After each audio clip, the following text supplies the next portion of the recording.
Welcome to the United We Scan podcast, the podcast by rural carriers for rural carriers.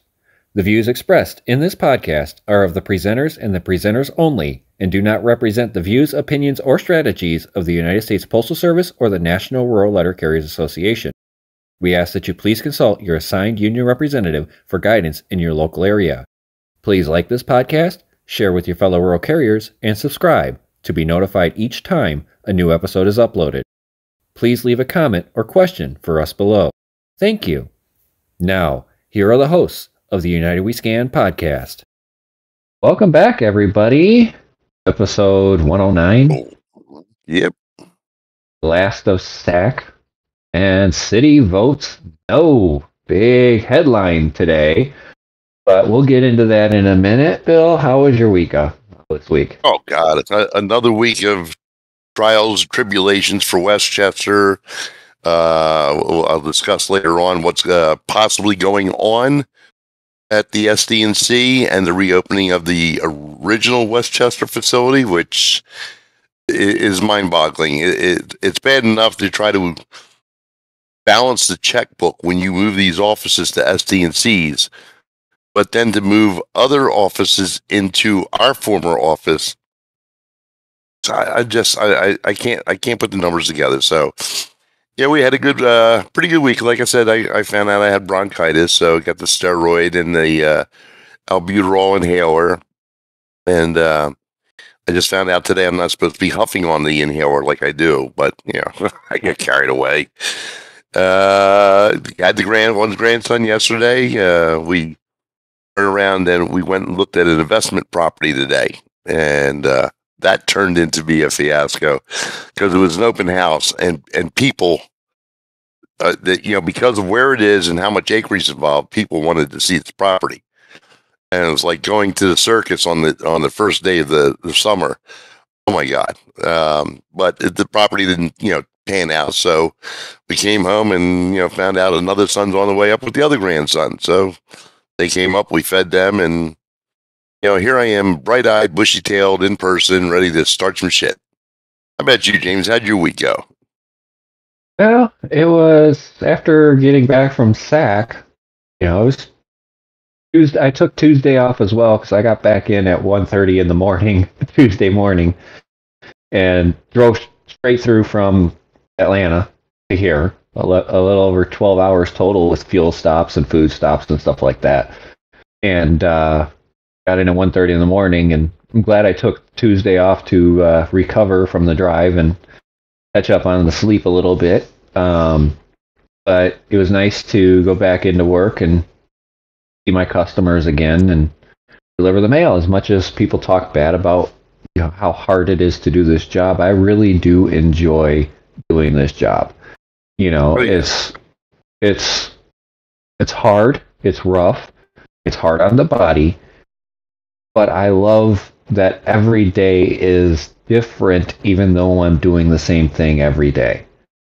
And it was pretty good until it started snowing, and then it got fun. But Rich just said it would be great if it wasn't for management. But I do have good news on that as well. The manager that we had that had iffy thoughts on how things should be run moved on from our office. So our office is a level 20, and he moved to a level 22 office, bid to a level 22 office. And so we ended up getting another temporary postmaster, which turned out to be the supervisor that became a postmaster at another office. So it's good to have somebody who understands the dynamics and was trained under our previous postmaster to come back and work with us. So it was a heck of a lot calmer in our office this week than it was the previous few weeks with that other postmaster. So unfortunately, they're still gun shy because of that, but I think it's a nice change to appreciate somebody who actually has your back again. So You're right, James. I mean, I'll guarantee you, I spent probably a year and a half more than I wanted to in the post office because I love my customers. I mean, no matter what, any day you had in the office, once you get out there and see one of your customers, man, it just brightens your whole day up. Dog coming up, kids playing, hey, Mr. Bill, Mr. Bill. I mean, that just makes up for all the crap you put up in the morning. And, I miss my customers dearly. I really do. And I know they miss me because I still get texts. Oh, Yep. So, but that was pretty much a standard week for me at the office. So let's get into the nitty gritty here. I know everybody wants to hear us talk about the city contract vote first, but we have to do some housekeeping on last week's episode because unfortunately, last week's episode came out while there was still a day of information left at SAC. And so I kind of want to get through that. And unfortunately, keep Kristen in your thoughts. She is sick. So make sure you say a prayer for her and that she heals quickly from her sickness. And we'll be back next week. So to go over some things, Monday, we had 2 people from the United States Postal Service management come into and give us information. And the first one was Scott Raymond, an area vice president for USPS. And he was talking about North Carolina being the biggest rural route state and most significant growth in rural carriers and rural routes. Then he talked about DeJoy and how he loves talking with legislators. He keeps pushing our agenda, our narrative, he says. He's not reactionary, wants to get out front. And he said there's going to be a lot of mistakes. When it doesn't work, we back up and try different things. So why are you continuing to push the S&DCs if they're not working? still backing up. Because they're not working, why are you continuing to push them and create new ones? He said, we've always had someone that came up through the ranks, talking about the Postmaster General position. It's interesting to see a successful private sector person trying to run this company. Knowing our contractual unions, all 7 unions, you can't run this place like a private business. Pay attention there, Mr. President. You can't run this place like a private business. Even your area VP says you can't. Workplace instability, always in a hiring mode. He talked about in 1992, it was hard to get in unless you were a veteran. 5 or 10 point vet got moved to the top of the line. Now I don't know of a unit or plant that's not hiring. Struggling to deal with the new workforce. He talked about having a 27-year-old daughter who has 3 or 4 W-2s in a year, constantly changing jobs. He's trying to teach her to have a career. Got to start worrying about being 65 and wanting to retire. Totally different mindset out there.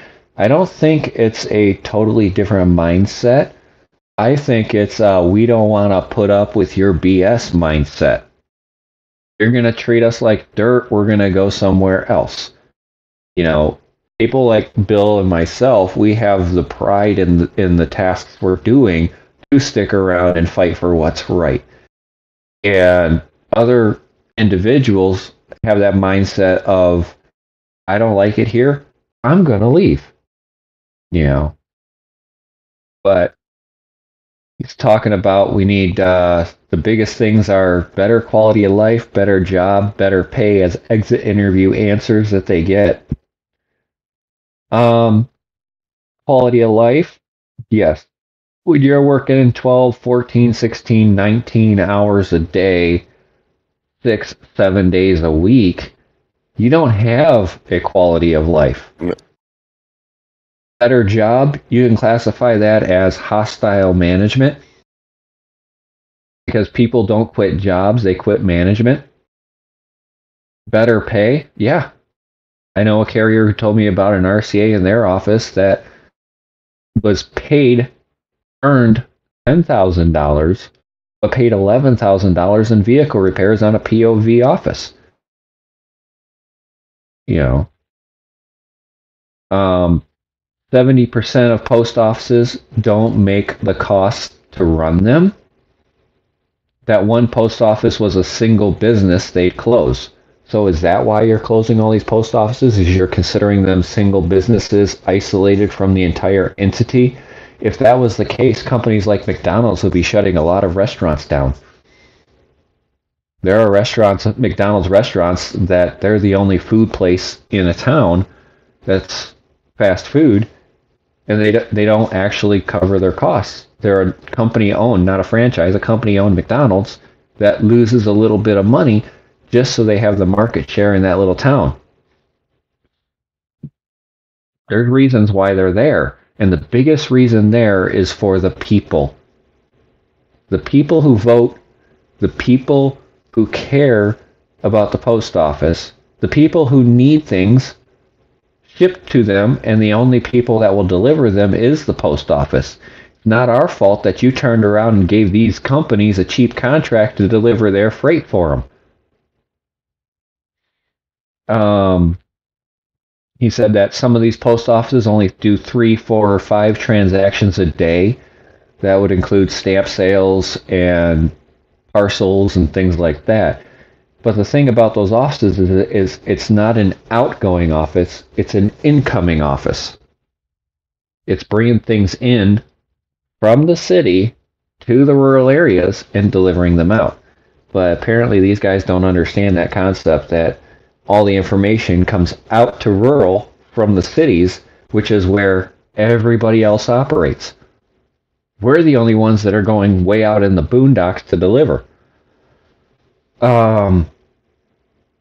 Yeah, but then again, James, in my area, we have Thornton, Cheney, and I believe there's one other that gets serviced by the Glen Mills Carrier Annex.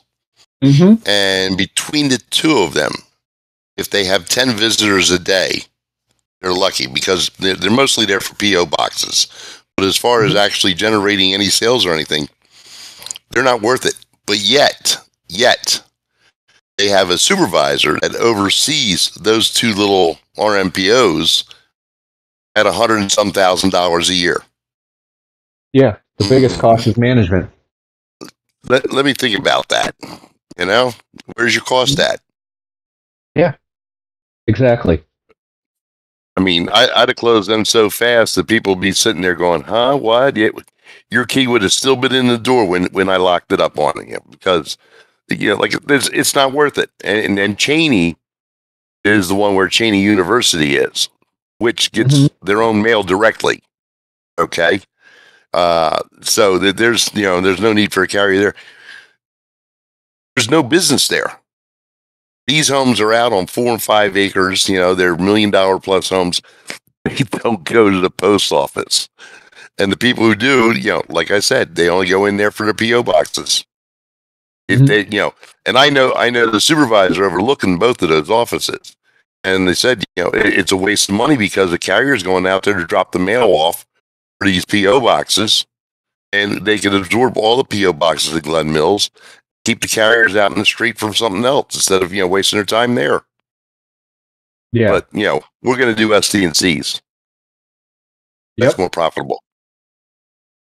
Exactly. And him talking about that, it got me thinking, if you're going to try and be like UPS, DHL, and FedEx, the only craft that's really going to get hurt by that is the rural craft as a whole.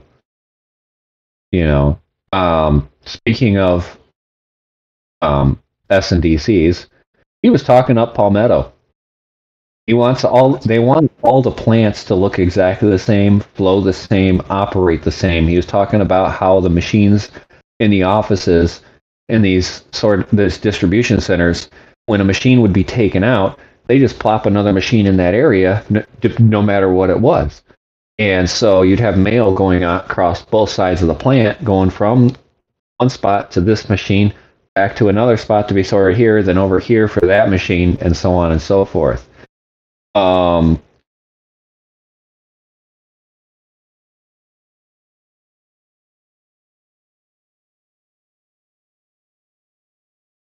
With the UPS and DHL and FedEx, etc.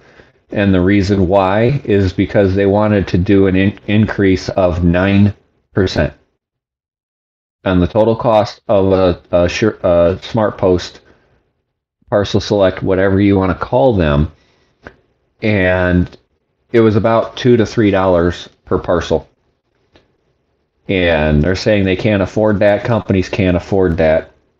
So the Postal Service is looking to bring those people in that were using that service into actual delivery through the Postal Service 100%.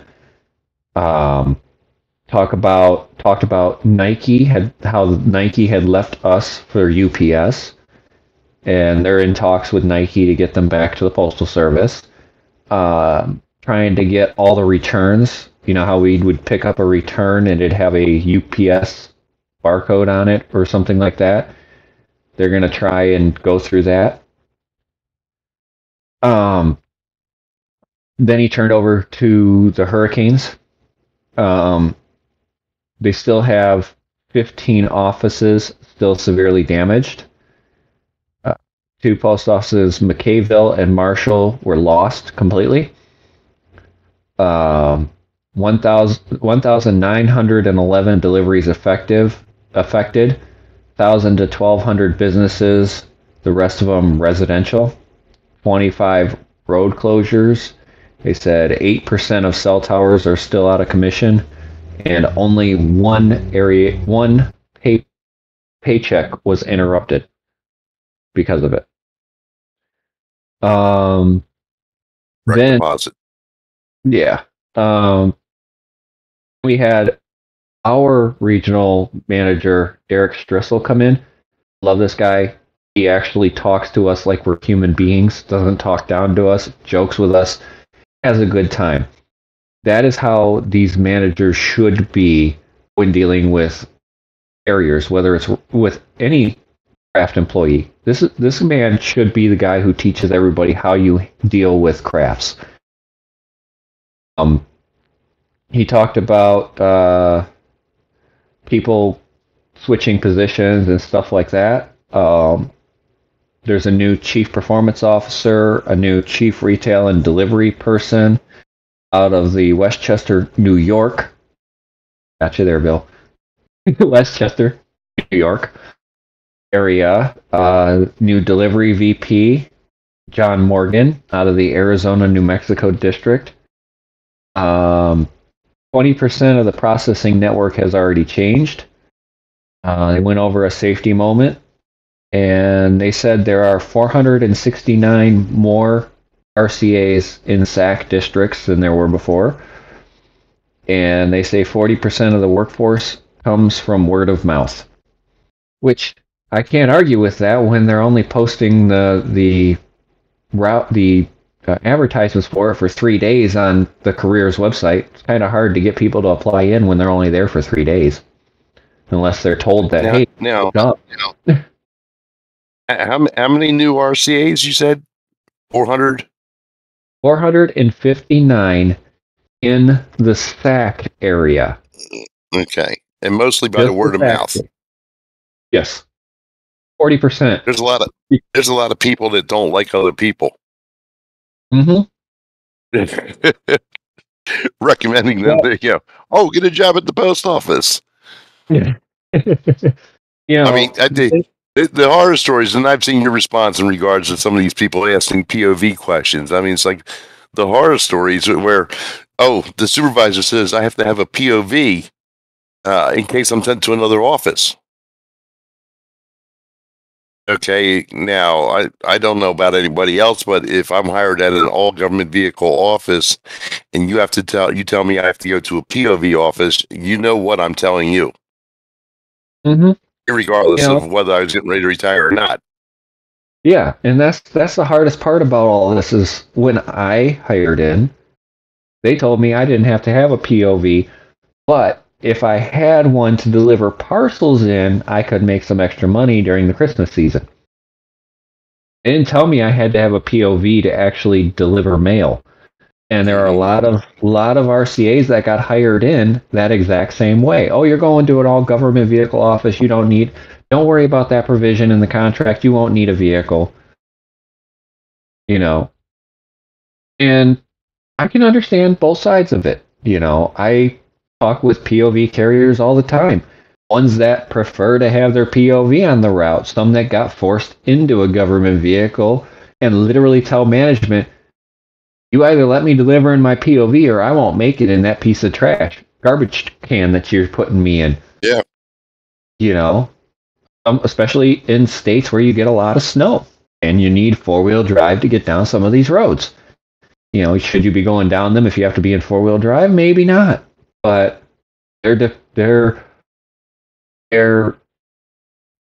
passion for their customers outweighs the I got to do it in a postal vehicle, and they want to get it out to their customers, especially because we deliver the medications, we deliver all the documents that they need and stuff like that. Important. We still deliver checks. And checks, yeah. Especially, I still see Social Security checks in my DPS all the time. And we've got regulars at our office that still get paper paychecks. I don't understand that.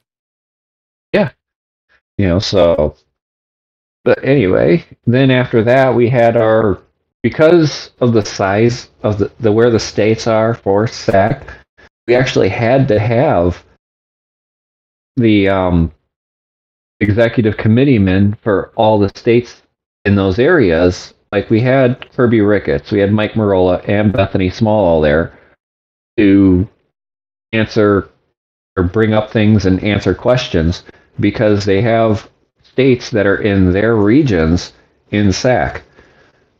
And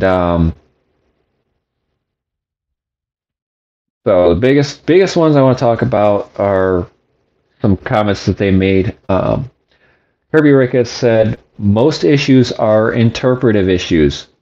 Wait, you mean they're not black and white? That we have to actually interpret what it actually means?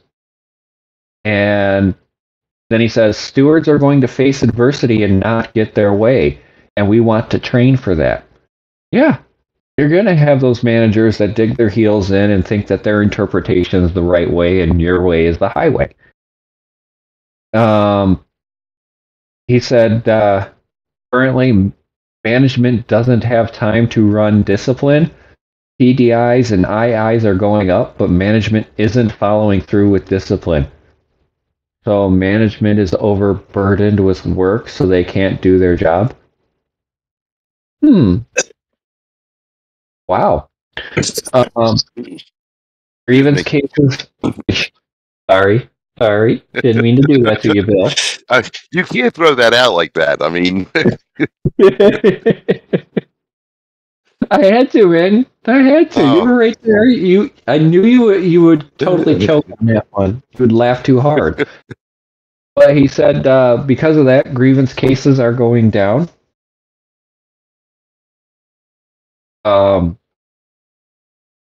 He said that we definitely need a confirmation with rural route optimization, DPM, and LTM updates. Can't argue with that. I'm sitting there and I have somebody who reached out and said they've never mapped to this day. And another person say they mapped back over a year ago, the last time they mapped, and it hasn't been updated since then. Management hasn't even been falsifying it. So I'll give that manager credit for not falsifying the mapping. I'll give him credit for that. But it still needs to be done monthly. And then another thing he said, local management's total disregard for our national agreement. I almost stood up and said, yeah, that's all y'all's fault, right? Y'all aren't putting people up to fight the contract or telling them to settle it at the lowest level for the weakest language possible.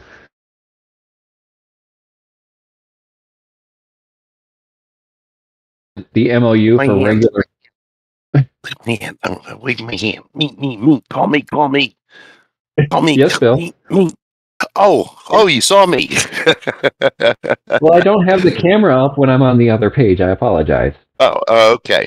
So anyway, Yeah, just say something. Just you, speak over the top of me. well, I was trying to be, a little humorous there too. You were talking about mapping. Okay. Yeah, here's a funny one for you. We have an OIC running an all carrier annex. Calls me up and says, are they supposed to do the mapping in the morning or in the afternoon after PM casing? Dunk. After I got up off the floor, I said, excuse me. I said, you're supposed to do it after you return the DU before PM casing. No. They got to do it after PM casing. No. It's part of the day's activities. Well, what about doing it in the morning? I says, well, some people have gotten around the afternoon by doing it with, extraneous load times. Problem of it is, then you're flagged for your load times because it'll take more than 45 minutes between loading and trying to do your DPM and the LTM. So put it where it should be and do it in the afternoon. After you return to the DU, before you hit PM casing. Are you sure? I'm positive. Mind you, this is a person who used to be a rural carrier for 22 years. Mind you that this person used to be an ad hoc trainer. Now they're in management and they're asking questions like that. When do you do your DPM and LTM? 4 mini mail surveys in, and people are still asking questions about mapping. Yeah. You can't make this shit up. No, you can't. And that's the biggest problem. People don't really care to do the mapping when they get into the office, when they get back to the office, because they want to go home. They already worked their butts off. They already got all the mail out, all the packages out, to the surprise of management doing it in a decent time frame because they're pushing themselves to their limits. And even though it is the biggest thing to fund the carrier, they would rather just get out of there. Now, there's an office near me that I know the carriers don't even want to sit down with management and do the mapping. Don't want to do all that stuff. And the manager, I wouldn't want to map with her either. But that's the biggest key, is your mapping is the most important part of the day. Yeah, you might as well hand your paycheck to management. Yeah, that too. I know of a carrier who doesn't do the inputs because they're planning on retiring, and so they don't do any of the inputs. So the carrier that takes it over is going to have to take the time to put in all the inputs for over a year, 52 weeks, to get a proper evaluation on that route, because that route's now a J route, and it used to be a K route, and it has more mail and more packages than my route that is a K route. So, but anyway, getting back into this, they had a Q&A panel after that and answered a lot of questions. Editing of scans by local management is another one. And they're still trying to push that. And the board is fighting back from that. So it's still in the discussion stage with them. But they did turn around and throw people under the bus, saying that they're still inputting too many box holders and things like that. Postal Service wanted at least 17 days to be able to edit scans, 14 days plus 3 more to edit. And nothing's finalized, but they would be opposed to to allowing them to edit the scans. Territorial route adjustment MOU, a lot of bad information from management and other sources, and freezing them at standard hours, but has nothing to do with normal growth. If you have growth, then it will be added to your route. Those who are questioning it on it, etc., is total bullshit. Quote from Maston, total bullshit. The normal processes will be in place. Yeah, he turned around and threw UPS under the bus by talking about the cutting of the UPS parcels and how Teamsters put out that all that work was for their craft, but it was the Postal Service that gave it to them. Then let's throw this out there because this was the very next thing he did. Somebody asked the question about the MOU for voluntary assistance being renewed, and he literally asked the entire audience in the room whether or not they should renew the MOU. Not a single hand came up. And then he turned around and said, it's different in every area. In Westpac, with shortage of leave replacements, you will lose it, or will carriers want the OT? It's a very difficult decision for the board to make. The board hasn't discussed it yet. It's a very hard decision. For the southern area, Atlantic, and Central, you have more leave replacements. There are routes right now, whole offices, because there's nobody to take it. If the regular didn't take it, it wouldn't go for weeks at a time. That's exactly how he said it. I made sure to type as fast as he was talking. And so, Bill, you and I have to go out to Western states because this question needs to be asked at Western states of whether they wanted it renewed or not, like they did in SAC. Well, I'm having a problem with this because, maybe in some of those states, California especially, Oregon, Washington, the cost of living may be a bit higher, okay? And I don't know why I got the little squares of death on my video, but I do. But if you were paying a living wage, then you wouldn't have to work so much, would you? You wouldn't have to worry about having a second or third job or helping out on all the other routes because, you can't make this month's rent or you have to fix your POV. If you were making a decent living wage, especially in those states particularly.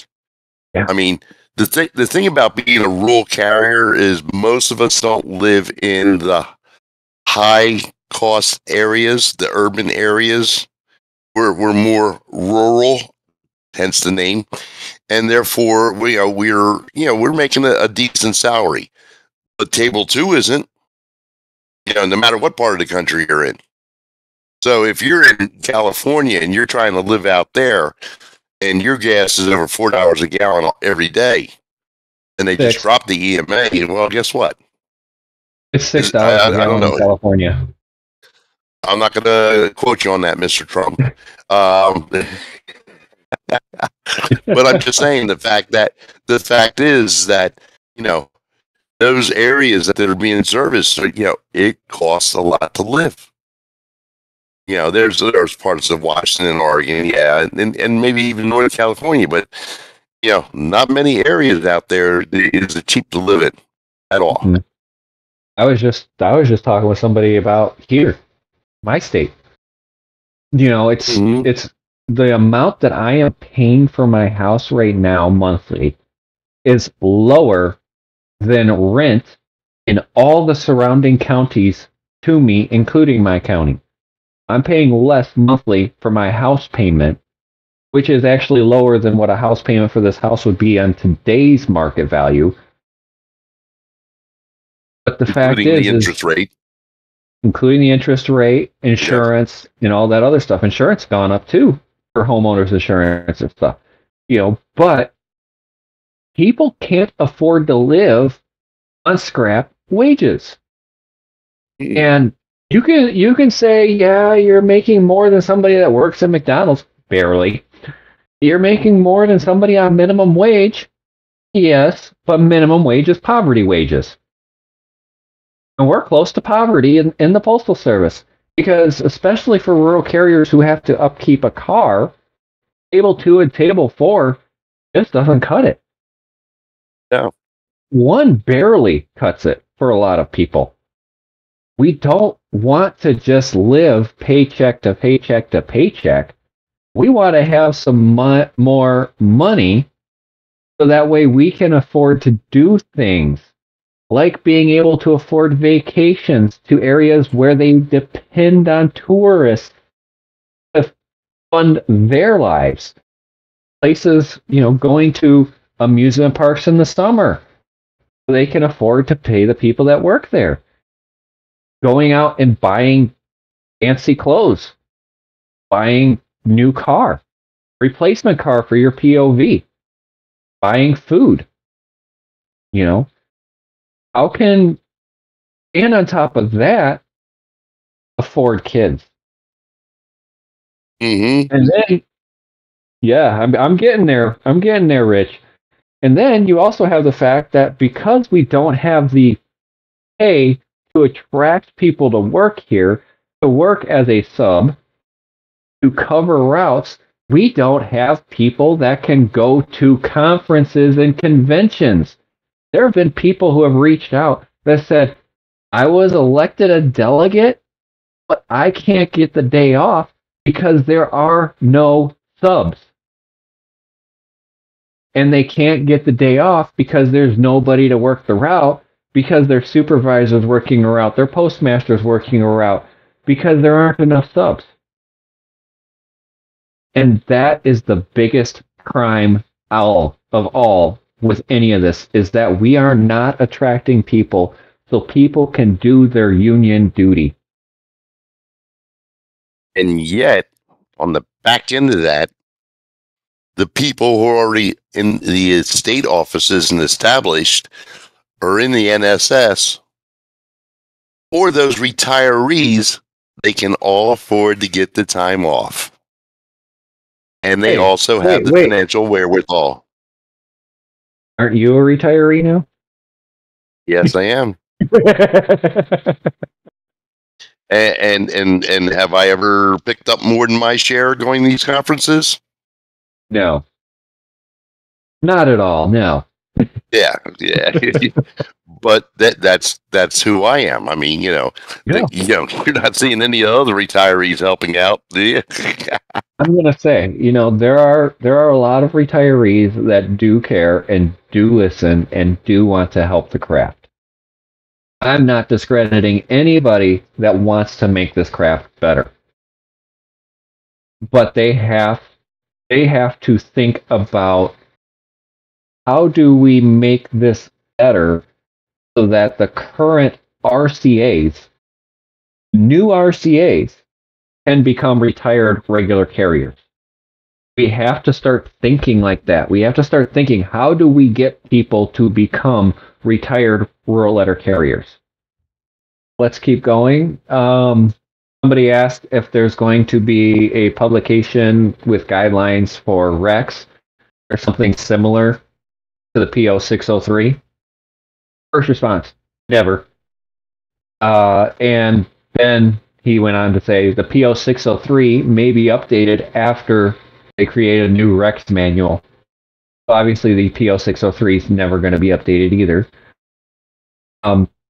Asking about Shadow Day, and this was actually answered by Derek Strissel, the postal manager. He said, there is no fix to make the mattresses a training vehicle. Management needs to do their due diligence to get a training vehicle with jump seats in them. Most of the time, management is not prepared, and this came from a manager. Need to work with VOMA to get it. So the postmaster has to work with VOMA to get a jump seat truck. Somebody asked about the 52 weeks, 12 months, or 18 months, and John Adams stated after 52 weeks, the next opportunity. So if you were cut, as we had said before, after the September mini mail survey, you will not get the actual Rex evaluation until April drops. You'll do the February-March mini mail survey and it'll drop in April.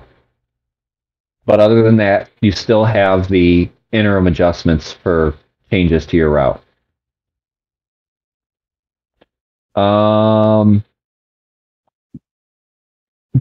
WHS credits, people were asking because it was initially part of the training, the initial programming was to use the WSS scan for WSH. And they said some evidence suggests it's included, some evidence suggests it doesn't. They're still looking into it, trying to find the truth. They still need to improve some transparency in that segment. Shut up.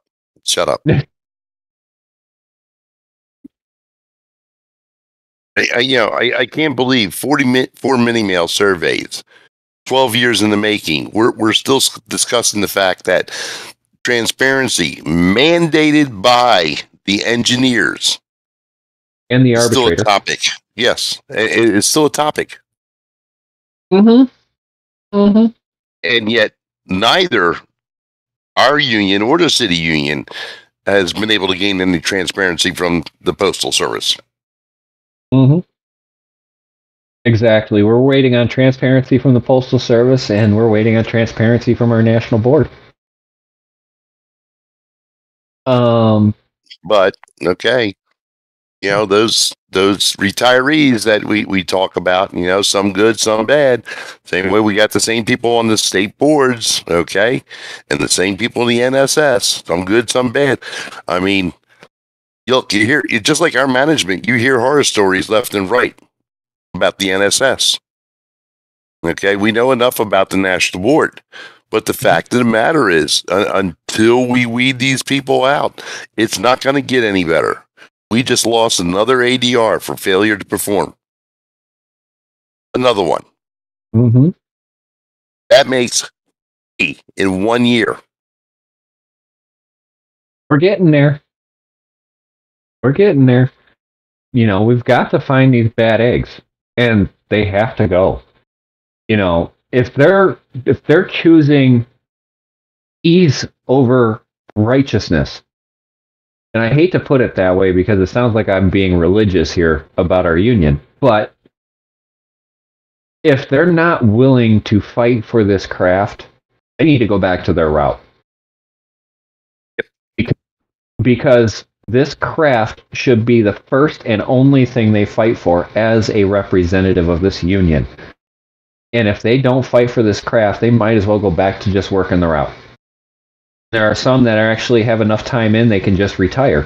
And I'd be perfectly happy with that as well. But they need to take care of the craft first and foremost. The craft is the only thing that matters to them. It shouldn't be about, we'll just sign this and have it go away. It should be for the benefit of the craft. But I still have a few more notes to go through. Well, let me put this PSA out there for all the people listening for the national board or the national board members or the NSS members. It doesn't matter. I don't care. You can't touch me. Yeah. The only reason you should accept a position in the NSS or on the national board or even your state boards, okay, is to be of service to others, not for yourself, not to get your ass off of a route because you're too old, too fat, too lazy, or you don't want to carry mail anymore. People don't want to carry mail anymore, but by economics, they have to. If you can't put the service into the individuals in your craft, get the hell out of your way so somebody who will put the effort in can step up, okay? Period. There are people that we, even after we got decertified, have become stewards because of this podcast, because of our efforts. If the national board put in half that effort, we'd have stewards in every damn office. But the fact of the matter is, you are not going to get any glory. It's long hours. It's unforgiving. And sometimes you get the carriers hating as much as the management, It's hair pulling. Yes. And the thing of it is that it's an ungrateful job. But as ungrateful as what, it gave me a great deal of satisfaction every time I walked back with a signed grievance and a check in the hand. You know what I mean? Yeah, I loved it. exactly. But if you're not going to put the time and the effort in there, if you're not going to defend the guy you hate as much as the guy that you like, then don't bother doing it. Mm-hmm. And the mini rant. Yeah. So, speaking of me talking about POV routes on my page, shameless plug, James Brennan for NRLCA president. One of the things they talked about was getting more mattresses manufactured and put on routes. And again, hold on, James. What was that? What was that page? James what? James Brennan for NRLCA president. Oh, shameless plug. Okay, go ahead. Yes. So this was asked about getting more mattresses or vehicles for on the routes. And so, though the NGDV has been plagued with problems in manufacturing and getting them to the Postal Service, it's only one of the vehicles that they're looking at, including getting more mattresses. They also have a Canoe, CANOO, that they are testing. They also have the Olson that the Canadian Postal Service purchased that they're testing, and several other manufacturers that they are working with for commercial off-the-shelf systems and things like that they can put on them. And they even emphasize that they are looking to put government vehicles on all rural routes. There are some routes I don't think they should be putting a government vehicle on, and the carriers would agree with me with that. But it would be nice to be able to say, like when I was in RCA and told that I don't need a vehicle, that, hey, we're going to have these vehicles for these RCAs to go do parcel runs and run rural routes and stuff like that, where they don't have to do all the repairs to the vehicles and pay for the gas and stuff like that with a minimal EMA that we get. Yeah, I believe that when they have Cal's line. You know, I mean, look at the LLVs and the FFVs right now. They can't keep up with the repairs on them. Yeah, and offices that have 100% government vehicles have retained more RCAs. Like my office with good management, we have about half complement of RCAs. And it works for them because they don't have vehicles that can deliver the mail. Hell, most people buy a car nowadays, they all have center consoles. You can't have a bench seat in the front and stretch your leg over to drive a left-hand drive from the right seat anymore. But minivan. Yeah, minivan. I mean, and then you got managers who are telling them that they have to have a vehicle to carry the adequate amount of parcels that they get on their route. And some of these routes I've seen, you aren't going to get those in a minivan, a full-size van. You're going to need a cargo truck. Yeah, 131 cubic feet is an LLV. So if your vehicle has over 131 cubic feet of cargo capacity, you could argue that if you had a government vehicle, you would be doing second trips as well. Yeah. And the problem with the POV requirements is it still states that you have to be able to hold the mail. It says nothing about the parcels in there yet. They haven't changed their language. And on top of that, in several other documents that I included in my POV post on my page, is one that specifically says oversized parcels. And so I'm sitting there thinking about it, and this is my opinion only. It does not reflect the views, opinions, or strategies of the United States Postal Service, the National Rural Letter Carriers Association, or anybody else on this podcast. Is that if I could fit 100 standard parcels that could fit in a mailbox in that vehicle, but I can't fit the 10 boxes of Amazon dog food, do I really need to get a bigger vehicle? If I could fit 200, 300 parcels into this car without the giant boxes from Amazon, would I really need a bigger vehicle? You just need a bigger back end. Need a Cadillac trunk. And your truck too. Yeah, need a Cadillac with the trunk that can fit 3 dead bodies. Oh yeah, or that postal hearse. That postal hearse, yes. Yes, I love that. he only delivers dead mail. Yeah. They did talk about getting another regional rep because we still only have 3 in the union. The PARS label. I did get confirmation. It is all PARS labels. Whatever is printed by management, every single one of those should be counted for your PARS credit for 52 weeks. And why did we have to fight over that? Because management couldn't get the technology of the PARS system to talk to the REX system until just now. Oh, at least that's what he said. Excuses. Stewards can be mapping facilitators. Yes. That was a question that came up. Yes, stewards can be mapping facilitators. I know of several that are, but apparently it had to be clarified that stewards can be mapping facilitators.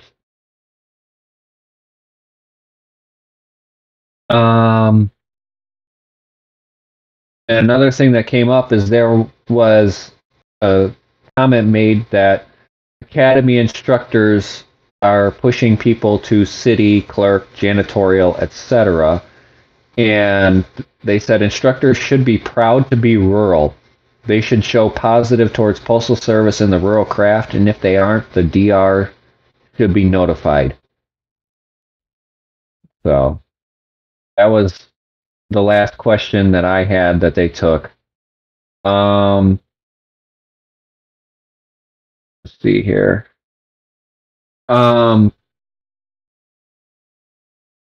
Yeah, so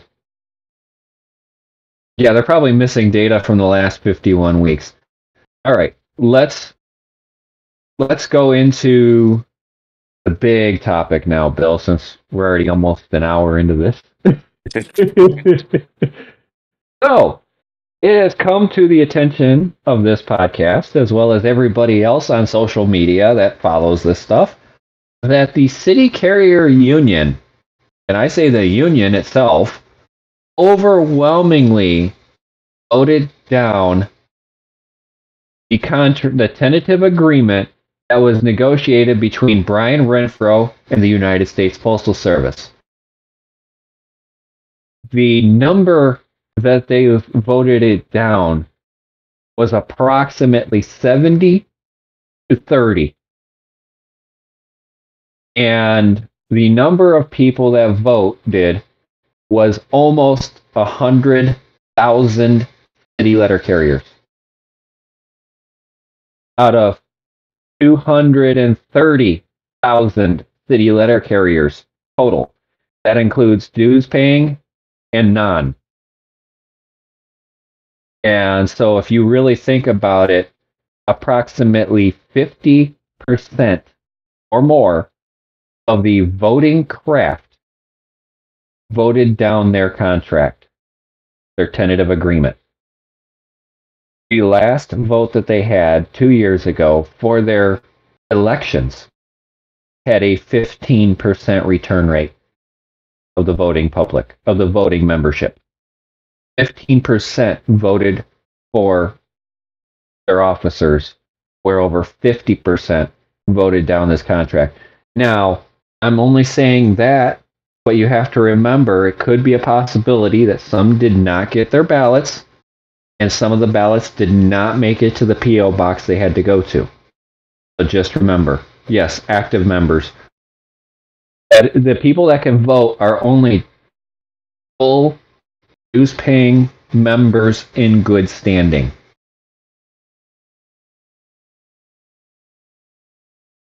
It can't be associates, people that just are members to have their insurance, Retirees can't vote on it. Things like that. Ceased carriers can't vote on it. Deceased carriers can't vote on it. Retired carriers can't vote on it. And people who are not active city letter carriers cannot vote on it. Because remember, just like ours, we have an associate level that people can pay into so that they can get the rural carrier benefit plan. The city carriers have the same thing on theirs. And no, retired carriers cannot vote on our tentative agreements. Yeah. They can only vote at our national convention. Now that speaks volumes, James, that you had such a large turnout to vote on a tentative agreement versus who you're electing to represent you. I guess those numbers will turn around with the next election for the NLAC, won't they? Yeah, and hopefully this is an eye opener for Brian Renfro. No, for Brian Renfro first. Well, it'll be an eye opener for our craft too, in what regards that our body can actually accomplish. Mm-hmm. What any body can accomplish. Yes, and you got to think now. They have 15 days to come up with a new tentative agreement or go to arbitration. Now, we do know about the Tulino letter, and the Tulino letter saying that they are hopeful to go to arbitration because the national board of the city letter carriers is going to work with them. Now, you have to remember, these Tulino letters, whether they call them fake or not, most often are accurate. We had the Tulino letter back when they implemented Rex. And then he came out with, city said the letter was fake, but you have to think, every Tulino letter that's come out, they've either called fake or said it was premature. When our contract came out, our union said he was premature. So, had that problem.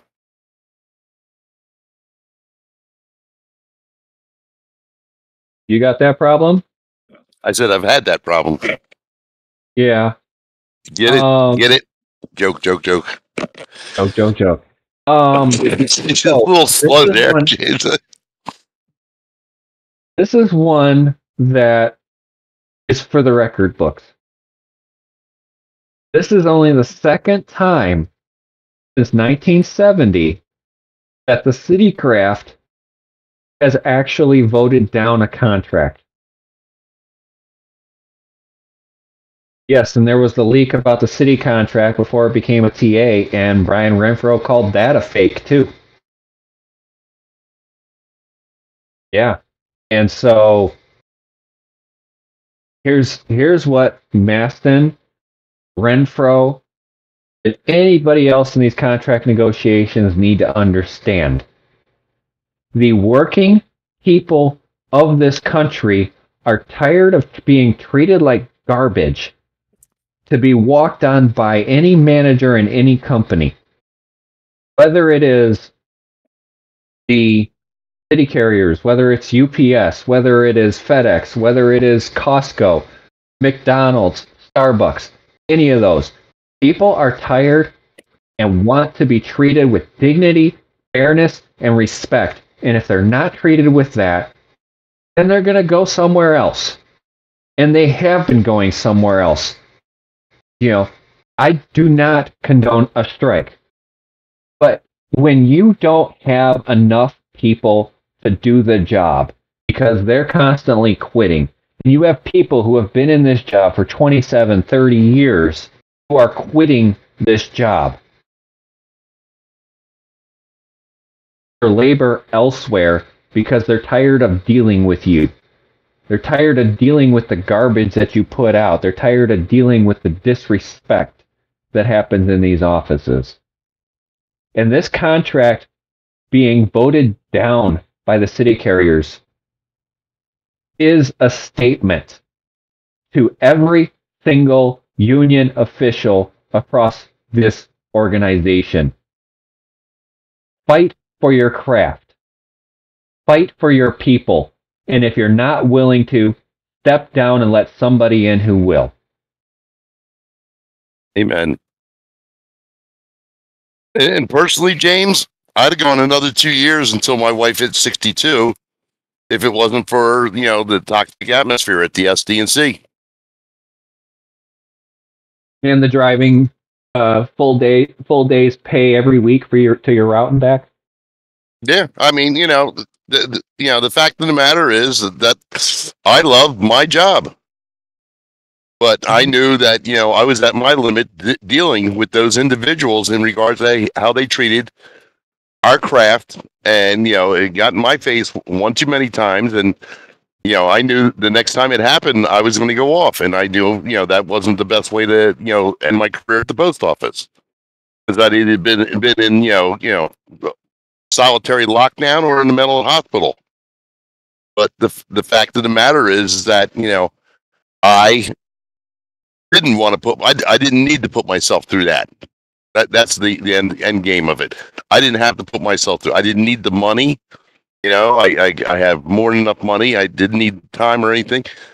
And yet I felt like I betrayed my customers when I left. That's the worst feeling in the world, that you feel like you betrayed your customers by leaving. Yeah. I mean, I know whatever carrier's taking over my route was not going to treat my customers the way they should be treated. One of them got, a little extra treatment, but, she was homebound and had, 24-hour care. I miss all the kids. I miss the dogs. I miss, the people who would sit there and argue that word we can't say because of the Hatch Act. But the fact of the matter is, I love being out on my route. Mm-hmm.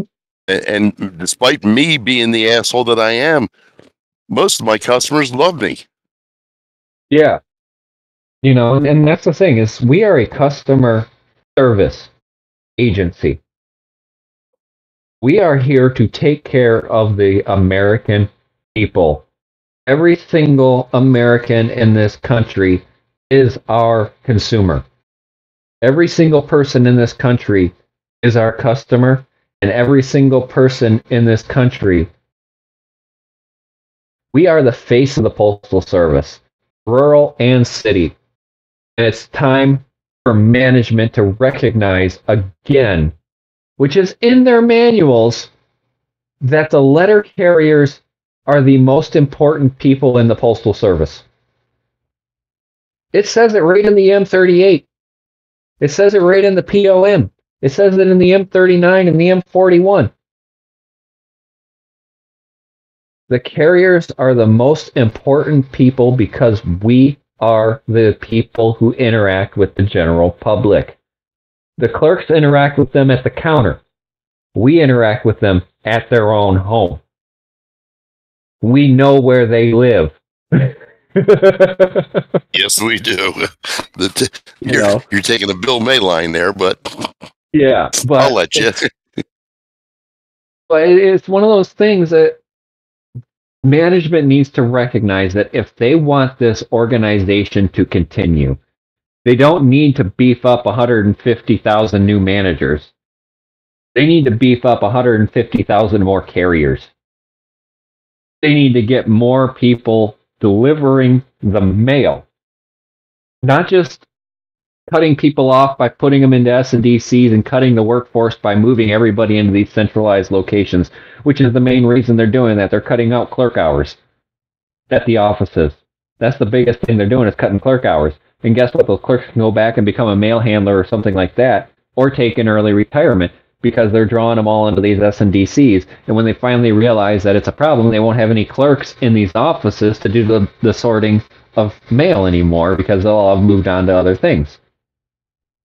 So, and sometimes, yes, we are the only ones that see what's going on. We know when somebody's not picked up their mail in a couple of days. We know when people aren't, we're on vacation and somebody is breaking into their home. We see it.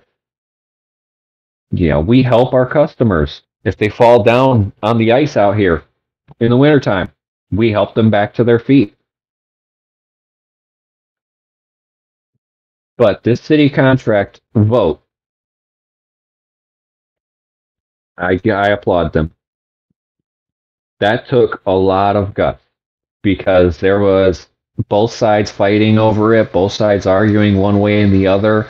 A lot of people just wanting that big payday of the back paycheck, stuff like that. But I'm glad they held resolve and voted the way they felt. And I thought it was funny the way Renfro turned around and held that money plus the cost of living and correlated that into an 18% raise. Mm-hmm. Mm-hmm. Cost of living is not a raise. Yeah. Talk about postal math. I mean, Jesus. And getting back to your comment about the SD&C, James, I want to bring everybody up to speed in my situation for Westchester, which was moved to the Wayne SD&C. Now, they took 18 rural routes and they took 68 city routes and moved it up to the SDC after fire. They had the rural carriers sign a letter of retreat, which means that if they reopen the Westchester facility, the rural craft has the right to retreat back to that office. They did not give that same letter to 68 city carriers. Now, this is where it gets fun. There is a Exton, Malvern, and Downingtown post offices, which are all been advised they may be moved to the Westchester office once it's reopened. And I'm sitting there going, okay, you've got to take 18 rural routes, move it back to the SDC, or back to Westchester, the SDC, and leave 68 city routes up there who still have to drive back to Westchester. So are you saving more money or less money by moving the rural routes? Well, that's an easy one. Now you're going to take 3 other post offices, move them to Westchester, make them drive all the way back to their respective routes. And that's saving money. Where? Postal logic. Yeah. It's the S&DC bug that got into management. You know, and James, you said that they would stop and back up if they saw it wasn't working. Ladies and gentlemen, this shit isn't working. They turned around and not only did they figure out it wasn't working, they turned around, took the gas can, and went pouring all over it. Just put some gas on top of that. Yeah. Make it burn hotter. You know. I mean, yeah, like somebody said, it's like the Titanic. You have the iceberg hit the thing, and then now after the iceberg hit it, you got a guy going down there and cutting a larger hole. I mean, yeah. When I heard this, and I heard this from a city carrier in Malvern, and they were advised of this situation, and they were just looking at us like, well, hold it. The Paoli mail comes into Malvern, gets sorted, and then they had to take a 2-ton truck up to Paoli. Well, what are you going to do now? Because there's not going to be a Malvern to take the mail to Paoli, and you can't put a tractor trailer into Paoli. You can barely get a straight truck in there. That's why they're using the 2-ton. Oh, what the fuck's wrong with you? That is something that needs to be put out in the public, that needs to be put out to the legislators, that needs to be put out to the Postal Board of Governors, because the only people that can stop this from happening is the Postal Board of Governors. The legislators can turn around and say, no, you have these buildings, you need to use them for their purpose, because the legislature is the only people who can put in post offices and close post offices. Why do you think the Postmaster General can't sell property? Because it's an act of Congress to sell that property, literally. And Nancy Pelosi's husband holds the only contract to sell postal property. Yeah, we don't own a lot of them, We lease them. That's the only way we get around that. And a lot of those are just, some of them are just storefronts too. Over here in Waterford, they have a storefront, and then they have the Waterford Annex that has Waterford and White Lake inside of it. But the storefront's like 3.5 miles away from the annex. There's no post office close by to where the mail carriers come out of. So a mail carrier has to go from the annex to that facility to drop off the mail, and then at night go there, pick up the outgoing mail, and bring it back to the annex. Well, unless it's outside of 50 miles, then they don't have to do it. Only 3 miles. It's from the SDC. Waterford is right next to Pontiac, where the SNDC would be. Okay. Just, for edification, Yeah.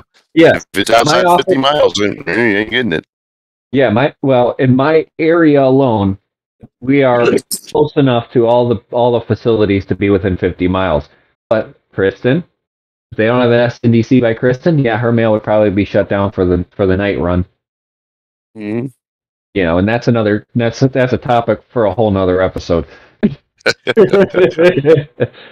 But I think this episode's getting kind of long anyway. Okay. So, what are your final thoughts, Bill?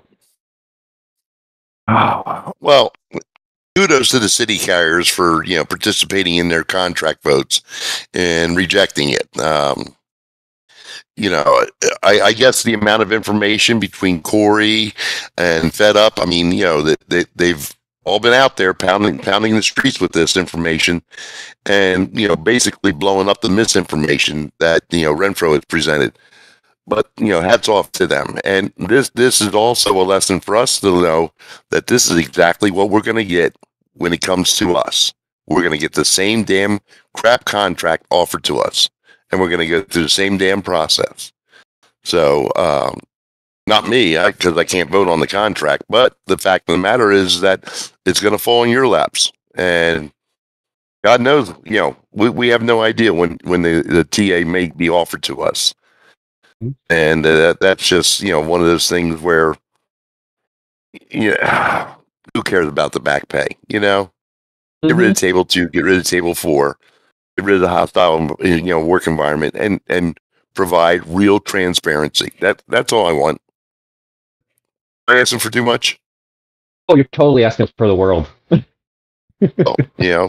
Shoot for the stars and settle for the moon. But the fact of the matter is that what we're entitled to. That's what we deserve. Yeah. You still have winter here, folks. We got some weather moving in here right now with some sleet and snow. So be mindful out there on the roads tomorrow. Be safe. Be careful. Your job with the way you know how to do it. Do it safely, professionally, effectively.